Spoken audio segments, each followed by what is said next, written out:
പുതിയൊരു വീഡിയോയിലേക്ക് എല്ലാവർക്കും സ്വാഗതം. അപ്പോൾ നമ്മളിന്ന് ഈ ക്ലാസ്സിൽ ഡിസ്കസ് ചെയ്യാനായിട്ട് പോകുന്നത് 2022 ഓസ്കാർ അവാർഡ്സ് ലഭിച്ച സിനിമകളെയും സിനിമാ നടന്മാരെയും കുറിച്ചാണ്. അപ്പോൾ നമുക്ക് നോക്കാം, പരീക്ഷയ്ക്ക് ചോദിക്കാൻ സാധ്യതയുള്ള ഓസ്കാർ അവാർഡ്സുമായിട്ട് ബന്ധപ്പെടുത്തിയിട്ട് നമുക്ക് കറണ്ട് അഫയേഴ്സുമായിട്ട് ലിങ്ക് ചെയ്തുകൊണ്ട് ഏതൊക്കെ ക്വസ്റ്റ്യൻസ് ചോദിക്കാൻ സാധ്യതയുണ്ട് എന്നുള്ള കാര്യത്തിലേക്ക് നമുക്ക് കടക്കാം.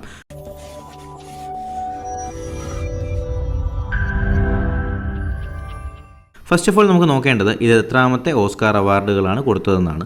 അപ്പോൾ ഇപ്പോൾ കൊടുത്തത് അല്ലെങ്കിൽ 2022 കൊടുത്തത് 94ാമത് ഓസ്കാർ അവാർഡാണ് കേട്ടോ. അപ്പോൾ 94ാമത് ഓസ്കാർ അവാർഡാണ് 2022 കൊടുത്തതെന്ന് ആദ്യമായിട്ട് ഒന്ന് അറിഞ്ഞിരിക്കുക. അതിനുശേഷം നമുക്ക് നോക്കേണ്ടത് ഓസ്കാർ അവാർഡ് 2022 ലഭിച്ച മികച്ച ചലച്ചിത്രം ഏതെന്നാണ്. അപ്പോൾ ഇതാണ് ആ സിനിമയുടെ പോസ്റ്റർ. ഇതാണ് ഈ സിനിമയുടെ പേരെന്താണ്? The child of deaf adult എന്നാണ് കേട്ടോ. The child of deaf adults എന്നാണ് ഈ സിനിമയുടെ പേര്. ഈ സിനിമയ്ക്കാണ് എന്ത് ലഭിക്കുന്നത്? മികച്ച ചലച്ചിത്രത്തിനുള്ള ഓസ്കാർ അവാർഡ് ലഭിക്കുന്ന ഏത് സിനിമയ്ക്കാണ്? The child of deaf adults എന്നാണ്. അപ്പോൾ ഇതിൽ ഇദ്ദേഹം ഉണ്ടല്ലോ, ഞാൻ ഈ പിക്ചറിൽ വരച്ച് കാണിച്ചിരിക്കുന്ന ഇദ്ദേഹമല്ലേ, ഇദ്ദേഹം യഥാർത്ഥത്തിൽ ഡെഫ് തന്നെയാണ്, അല്ലെങ്കിൽ ബധിരനായ വ്യക്തി തന്നെയാണ്. അപ്പോൾ ഇദ്ദേഹത്തിനാണ് ഈ സിനിമയ്ക്ക് മികച്ച സഹനടനുള്ള ഓസ്കാർ പുരസ്കാരം എന്ത് ചെയ്യുന്നുണ്ട്? ഇദ്ദേഹത്തിന് ലഭിക്കുന്നുണ്ട്. അപ്പോൾ ഇദ്ദേഹത്തിൻ്റെ പേരും കാര്യങ്ങളൊക്കെ ഞാൻ താഴോട്ട് പറയാം. എന്തായാലും ഓസ്കാർ അവാർഡ് 2022 ലഭിച്ച മികച്ച ചലച്ചിത്രം ഏതാണെന്ന് വെച്ചാൽ അതിൻ്റെ പേരെന്താണ്? കോഡ എന്നാണ് കേട്ടോ. CODA, CODA. ഓക്കെ അല്ലേ? ഓക്കെ, നമുക്ക് ഈ ഒരു സിനിമയെക്കുറിച്ച് പറയുകയാണെങ്കിൽ, അപ്പോൾ ഞാൻ പറഞ്ഞിട്ടുണ്ടായിരുന്നു എന്താണ്, 2022 മികച്ച ചലച്ചിത്രമായി തിരഞ്ഞെടുക്കപ്പെട്ടത് കോഡ എന്ന് പറയുന്ന സിനിമയ്ക്കാണ്. അതുപോലെ തന്നെ കോഡ എന്ന് പറയുന്ന സിനിമയിലെ അഭിനയത്തിന് മികച്ച സഹനടനുള്ള പുരസ്കാരം ആർക്കാണ് ലഭിച്ചത്? ട്രോയ് കോട്ട്സ്ലർക്കാണ് ലഭിച്ചത് കേട്ടോ. അപ്പോൾ കോഡ എന്ന് പറയുന്ന അഭിനയത്തിൽ അല്ലെങ്കിൽ ഈ ഒരു സിനിമയിലെ മികച്ച സഹനടൻ പുരസ്കാരത്തിന് നമ്മുടെ ട്രോയ് കോട്ട്ലർ എന്ന് പറയുന്ന വ്യക്തിക്കാണ് ഈ ഒരു അവാർഡ് ലഭിക്കുന്നത്. ആദ്യമായിട്ടാണ് എന്ത് ചെയ്യുന്നത്? ബധിരനായ ഒരു നോമിനേറ്റ് ചെയ്യപ്പെടുന്ന അഭിനേതാവാണ് ആര്? നമ്മുടെ ട്രോയ് കോട്ട്ലർ. ഓക്കെ അല്ലേ? ആദ്യമായി നോമിനേറ്റ് ചെയ്യപ്പെട്ട ബധിരനായ അഭിനേതാവ് ആര് തന്നെയാണ്? ട്രോയ് കോട്ട്ലറാണ്. ഏത് സിനിമയ്ക്കാണ്? കോഡ എന്ന് പറയുന്ന സിനിമയ്ക്കാണ് കേട്ടോ. അപ്പോൾ ഏറ്റവും മികച്ച ചലച്ചിത്രത്തിനുള്ള ഓസ്കാർ അവാർഡ് ലഭിക്കുന്ന ഏതിനാണ്? കോഡയ്ക്കാണെന്ന് അറിഞ്ഞിരിക്കുക. കോഡയിൽ അഭിനയത്തിന് മികച്ച സഹനടൻ്റെ പുരസ്കാരം ലഭിച്ച ആർക്കാണ്? ട്രോയ് കോട്ട്സ്ലർക്കാണ്. അപ്പോൾ അദ്ദേഹത്തിൻ്റെ പ്രത്യേകത എന്താണ്? ആദ്യമായി നോമിനേറ്റ് ചെയ്യപ്പെട്ട ബധിരനായ അഭിനേതാവാണ് ആര്? ട്രോയ് കോട്ട്സ്ലർ എന്ന് അറിഞ്ഞിരിക്കുക. അപ്പോൾ കോഡ എന്ന് പറയുന്ന സിനിമയുടെ സംവിധായകൻ ആരെന്ന് ചോദിച്ചാൽ സിയാൻ ഹെഡറാണ് കേട്ടോ. സിയാൻ ഹെഡറാണ് കോഡ എന്ന് പറയുന്ന സിനിമയുടെ സംവിധായകൻ. ആരാണ്? സിയാൻ ഹെഡറാണെന്ന് അറിഞ്ഞിരിക്കുക. ഓക്കെ അല്ലേ? ഇപ്പോൾ ഇത്രയും കാര്യങ്ങൾ. ഓക്കെ, നമുക്ക് അടുത്ത സിനിമ ഏതാണെന്ന് നോക്കാം. അപ്പോൾ 2022 മികച്ച നടിയായി തിരഞ്ഞെടുക്കപ്പെട്ടത് ആരെയെന്നാണ് നമ്മുടെ അടുത്ത ചോദ്യം കേട്ടോ. 2022 മികച്ച നടിയായി തിരഞ്ഞെടുക്കപ്പെട്ടത് ആരെയെന്നാണ് നമ്മുടെ രണ്ടാമത്തെ ചോദ്യം. ആരെയാണ്? ജെസിക്ക ചെസ്റ്റൈൻ ആണ് കേട്ടോ. എന്താണ് പേര്? ജെസിക്ക ചെസ്റ്റൈൻ ആണ് കേട്ടോ. ജെസിക്ക ചെസ്റ്റൈൻ. ഓക്കെ അല്ലേ? അപ്പോൾ ജെസിക്ക ചെസ്റ്റൈൻ ഏത് സിനിമയ്ക്കാണ് മികച്ച നടിയുടെ അല്ലെങ്കിൽ ഓസ്കാർ അവാർഡ് കിട്ടുന്നത്? ഏത് സിനിമയ്ക്കാണെന്ന് ചോദിച്ചാൽ the eyes of Tammy Faye എന്ന് പറയുന്ന സിനിമയ്ക്കാണ്. The eyes of Tammy Faye. Okay അല്ലേ? അപ്പോൾ the eyes of Tammy Faye എന്ന് പറയുന്ന ഈ ഒരു സിനിമയ്ക്കാണ് ആർക്ക് ലഭിക്കുന്നത്? നമ്മുടെ ജെസിക്ക ചെസ്റ്റൈന് മികച്ച നടിക്കുള്ള ഓസ്കാർ അവാർഡ് ലഭിക്കുന്നത് ഏത് സിനിമയ്ക്കാണ്? The eyes of Tammy Faye എന്ന് പറയുന്ന സിനിമയ്ക്കാണ്. ഓക്കെ ആണോ? അപ്പോൾ ഇത്രയും കാര്യങ്ങൾ വളരെയധികം ക്ലിയർ ആണെന്ന് തന്നെ പ്രതീക്ഷിക്കുന്നു. മികച്ച സിനിമ ഏതാണ്? കോഡയാണ്. മികച്ച ചലച്ചിത്ര അല്ലെങ്കിൽ മികച്ച നടി ആരാണ്? ജെസിക്ക ചെസ്റ്റൈൻ ആണ് അല്ലേ? ജെസിക്ക ചെസ്റ്റൈൻ. സിനിമ ഏതാണ്? The eyes of Tammy Faye എന്ന് പറയുന്ന സിനിമയ്ക്കാണ്. ക്ലിയർ അല്ലേ? ഓക്കെ, അപ്പോൾ മികച്ച നടൻ ആരാണ്? അപ്പോൾ നമ്മൾ കണ്ടതാണല്ലേ, ഈ സ്റ്റേജിൽ ചെന്നിട്ട് ഇദ്ദേഹത്തിൻ്റെ ഭാര്യയെ കളിയാക്കിയെന്ന് പറഞ്ഞുകൊണ്ട് അവതാരകൻ്റെ കരണത്തിട്ട് തന്നെ അടി കൊടുത്ത ഒരു വ്യക്തിയാണ് ആര്? നമ്മുടെ വിൽ സ്മിത്ത്. നമ്മുടെ എല്ലാം പ്രിയപ്പെട്ട വിൽ സ്മിത്ത് അല്ലേ? ഒരുപാട് സിനിമകളിലൂടെ നമ്മുടെ മെൻ ഇൻ ബ്ലാക്ക് പോലുള്ള ഒരുപാട് നല്ല സിനിമകൾ ആർക്കുണ്ട്? നമ്മുടെ വിൽ സ്മിത്തിനുണ്ട്. അപ്പോൾ ഓസ്കാർ അവാർഡ് 2022 ലഭിക്കുന്ന നടനാരാണ്? നമ്മുടെ വിൽ സ്മിത്തിനാണ്. ഇപ്പോൾ മെനഞ്ഞാന്ന് വന്ന വാർത്ത അനുസരിച്ച് 10 വർഷത്തേക്കാണ് എന്ത് ചെയ്യുന്നത്? വിൽ സ്മിത്തിനെ ഓസ്കാറിൽ നിന്ന് ബാൻ ചെയ്തത് എന്നാണ് അറിയാനായിട്ട് കഴിഞ്ഞത്. എന്തായാലും 2022 ബെസ്റ്റ് ആക്ടർ അവാർഡ് ലഭിച്ച ആർക്കാണ്? നമ്മുടെ വിൽ സ്മിത്തിനാണ്. വിൽ സ്മിത്തിന് അവാർഡ് ലഭിച്ച സിനിമ ഏതാണെന്ന് ചോദിച്ചാൽ കിങ് റിച്ചാർഡ് എന്ന് പറയുന്ന സിനിമയ്ക്കാണ്. കിങ് റിച്ചാർഡ് എന്ന് പറയുന്ന സിനിമയ്ക്കാണ് ബെസ്റ്റ് ആക്ടറായിട്ട് ആര് മാറുന്നത്? വിൽ സ്മിത്ത് മാറുന്നത്. ക്ലിയർ അല്ലേ? ഓക്കെ, നമുക്ക് അടുത്ത ചോദ്യത്തിലേക്ക് കിടക്കുന്നതിന് മുന്നേ ചാനൽ ഇതുവരെ സബ്സ്ക്രൈബ് ചെയ്യാതെയും വീഡിയോ ലൈക്ക് ചെയ്തെയും കാണുന്നവരുണ്ടെങ്കിൽ തീർച്ചയായിട്ടും ചാനൽ സബ്സ്ക്രൈബ് ചെയ്യുക, വീഡിയോ ലൈക്ക് ചെയ്യുക. ഓക്കെ, അപ്പോൾ പറഞ്ഞ എന്തൊക്കെയായിരുന്നു? നമ്മുടെ മികച്ച സിനിമ ഏതായിരുന്നു? കോഡ എന്ന് പറയുന്ന സിനിമയായിരുന്നു. മികച്ച നടിയാരാണ്? ജെസിക്ക ചെസ്റ്റൈൻ ആണ്. മികച്ച നടനാരാണ്? നമ്മുടെ വിൽ സ്മിത്ത് ആണ് അല്ലേ? ജെസിക്ക ചെസ്റ്റൈൻ്റെ സിനിമ ഏതാണ്? The eyes of Tammy Faye എന്ന് പറയുന്ന സിനിമയാണ്. അതേസമയം നമ്മുടെ വിൽ സ്മിത്തിൻ്റേതാണെങ്കിൽ കിങ് റിച്ചാർഡ് എന്ന് പറയുന്ന സിനിമയ്ക്കാണ് എന്ത് ചെയ്യുന്നത്? വിൽ സ്മിത്തിന് മികച്ച നടനുള്ള ഓസ്കാർ അവാർഡ് ലഭിക്കുന്നതെന്നുകൂടി അറിഞ്ഞിരിക്കുക. ഓക്കെ അല്ലേ? ഇപ്പോൾ 2022 മികച്ച ഡയറക്ടർക്കുള്ള അവാർഡ് ലഭിക്കുന്ന അല്ലെങ്കിൽ മികച്ച ഡയറക്ടർക്കുള്ള ഓസ്കാർ ലഭിക്കുന്ന ഡയറക്ടർ ആരാണെന്ന് വെച്ചാൽ ആരാണ്? ജെയിൻ ക്യാമ്പെയിൻ ആണ് അല്ലേ. ജെയിൻ ക്യാമ്പെയിൻ എന്ന് പറയുന്ന ഒരു ലേഡിക്കാണ് എന്ത് ലഭിക്കുന്നത്? മികച്ച ഡയറക്ടർക്കുള്ള ഓസ്കാർ അവാർഡ് ലഭിക്കുന്നത്. The power of the dog എന്ന് പറയുന്ന സിനിമയ്ക്കാണ് എന്ത് ചെയ്യുന്നത്? മികച്ച ഡയറക്ടർക്കുള്ള അവാർഡ് ലഭിക്കുന്നത്. ക്ലിയർ അല്ലേ?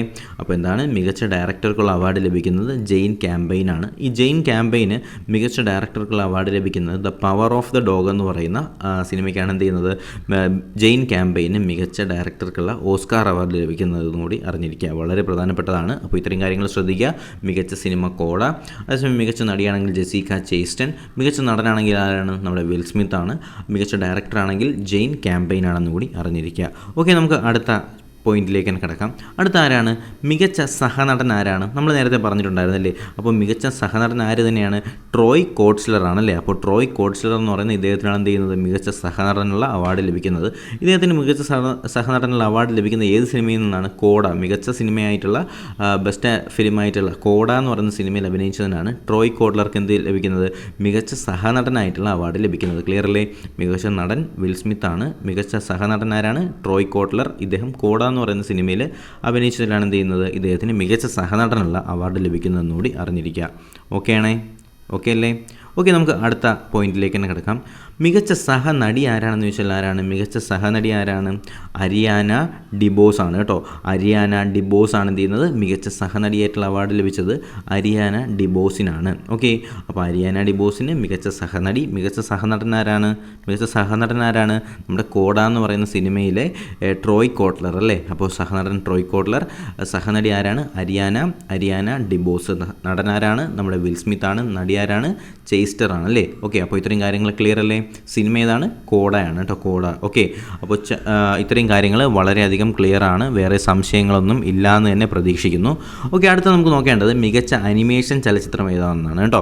അപ്പോൾ ഏതാണ് 2022 ഓസ്കാർ അവാർഡ് നേടുന്ന മികച്ച അനിമേഷൻ ചലച്ചിത്രം ഏതാണെന്ന് വെച്ചാൽ ഏതാണ്?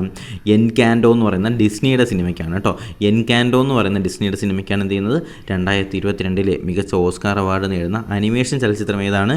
എൻകാൻഡോ എന്ന് പറയുന്ന ഡിസ്നിയുടെ സിനിമയ്ക്കാണെന്ന് കൂടി അറിഞ്ഞിരിക്കുക. ഓക്കെ അല്ലേ ഇത്രയും കാര്യങ്ങൾ? ഓക്കെ, അപ്പോൾ 2022 മികച്ച അനിമേഷൻ ചിത്രം ഏതാണ്? എൻകാൻഡോ ആണ്. സംവിധായകൻ ആരാണ്? എൻകാൻഡോയുടെ സംവിധായകൻ ആരാണ്? ബൈറോൺ ആണ്.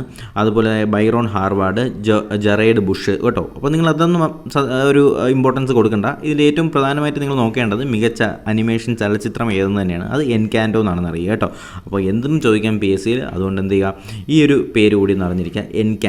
എൻകാൻഡോയാണ് മികച്ച അനിമേഷൻ ചലച്ചിത്രം. ഓക്കെ, എന്നാൽ 2022 ഓസ്കാർ അവാർഡ് നേടുന്ന മികച്ച ഗാനം ഏതാണെന്ന് വെച്ചുള്ളത് ആരുടേതാണ്? നമ്മുടെ ബെല്ലി ഐലിഷ്, അതുപോലെ തന്നെ ഫിയാൻസ് ഓക്കോണൽ എന്ന് പറയുന്നവരുടെ സിനിമയാണ് എന്ത് ലഭിക്കുന്നത്? എന്നിവരുടെ പാട്ടിനാണ് എന്ത് ലഭിക്കുന്നത്? 2022 ഓസ്കാർ അവാർഡ് ലഭിക്കുന്നത്. ഓക്കെ അല്ലേ? അപ്പോൾ 2022 ഓസ്കാർ അവാർഡ് ലഭിക്കുന്ന ഗാനങ്ങൾ ആരുടേതാണ്? ബില്ലി ഐലിഷിൻ്റെതും അതുപോലെ തന്നെ ഫിയാൻസ് ഓക്കോണലിൻ്റേതുമായിട്ടുള്ള പാട്ടുകൾക്കാണ് എന്ത് ലഭിക്കുന്നത്? 2022 ഓസ്കാർ അവാർഡ് ലഭിക്കുന്നതെന്ന് അറിഞ്ഞിരിക്കുക. ഏതാണ് ആ പാട്ട്? ഏതാണ്? നോ ടൈം ടു ഡൈ എന്ന് പറയുന്ന പാട്ടിനാണ് കേട്ടോ. നോ ടൈം ടു ഡൈ എന്ന് പറയുന്ന പാട്ടിനാണ് എന്ത് ലഭിക്കുന്നത്? 2022 മികച്ച ഓസ്കാർ അവാർഡ് ലഭിക്കുന്ന മികച്ച ഗാനം ഏതിൻ്റേതാണ്? നമ്മുടെ ബില്ലി ഐലിഷിൻ്റെതും അതുപോലെ തന്നെ ഫിയാൻസ് കോണലിൻ്റേതും നോ ടൈം ടു ഡൈ എന്ന് പറയുന്ന പാട്ടിനാണെന്നുകൂടി അറിഞ്ഞിരിക്കുക. ഓക്കെ അല്ലേ? അപ്പോൾ ഇത്രയും കാര്യങ്ങൾ ക്ലിയർ അല്ലേ?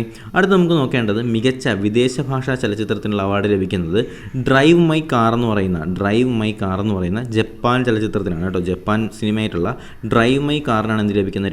2022 മികച്ച വിദേശ ഭാഷാ ചലച്ചിത്രമായിട്ട് കിട്ടുന്ന ഏതിനാണ്?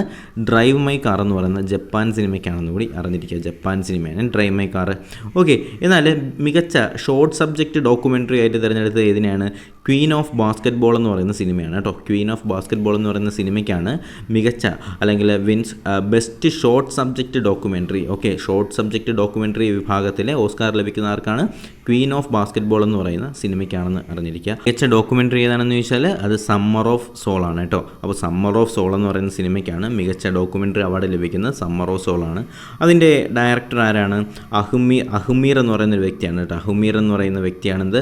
അഹുമീർ Thompson. Okay, Ahmir Thompson direct ചെയ്തിട്ടുള്ള സിനിമ അല്ലെങ്കിൽ ഒരു ഡോക്യുമെൻ്ററി ആണെന്ത്? Summer of soul. അതിനാണ് എന്ത് ചെയ്യുന്നത്? മികച്ച ഡോക്യുമെൻ്ററി അവാർഡ് ലഭിക്കുന്നത് സമ്മർ ഓഫ് സോൾ എന്ന് പറയുന്ന സിനിമയ്ക്ക് ഡോക്യുമെൻ്ററിക്കാണെന്ന് ഇവിടെ അറിഞ്ഞിരിക്കുക. അതുപോലെ നമുക്കൊരു പ്രധാനപ്പെട്ട കാര്യം നോക്കേണ്ടത് റൈറ്റിംഗ് വിത്ത് ദ ഫയർ എന്ന് പറയുന്ന ഒരു ഡോക്യുമെൻ്ററിയാണ്. അതൊന്ന് ശ്രദ്ധിക്കുക.